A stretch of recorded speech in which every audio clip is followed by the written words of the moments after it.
വാവ്, ഞാൻ സ്പേസിലെത്തിയോ? ഇൻഡസ്ട്രിയൽ കണ്ടപ്പോൾ മുതലൊരു ആഗ്രഹമാണ് കേട്ടോ, സ്പേസ് ട്രാവൽ ചെയ്യണം, ആസ്ട്രോണറ്റ് ആവണം, അങ്ങനെയൊക്കെ.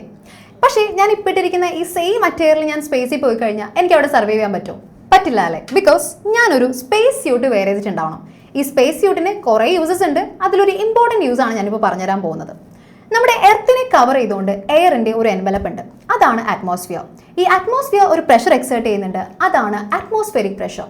ഈ അറ്റ്മോസ്ഫെറിക് പ്രഷർ നമ്മുടെ ബോഡിയിലേക്ക് നന്നായി എക്സേർട്ട് ചെയ്യപ്പെടുന്നുണ്ട്, ബട്ട് നമ്മുടെ ബോഡി ഷ്രിങ്ക് ആവുന്നില്ല അല്ലേ? ബിക്കോസ് ഈക്വൽ ആൻഡ് ഓപ്പോസിറ്റ് ആയിട്ടുള്ള ഒരു പ്രഷർ നമ്മുടെ ബോഡി തിരിച്ചും എക്സേർട്ട് ചെയ്യുന്നുണ്ട്. അങ്ങനെ ഒരു രണ്ടുപേരും ബാലൻസ്ഡ് ആവുന്നതുകൊണ്ടാണ് നമ്മൾ ഇതുപോലെ ബാലൻസ്ഡ് ആയിട്ട് നിൽക്കുന്നത്.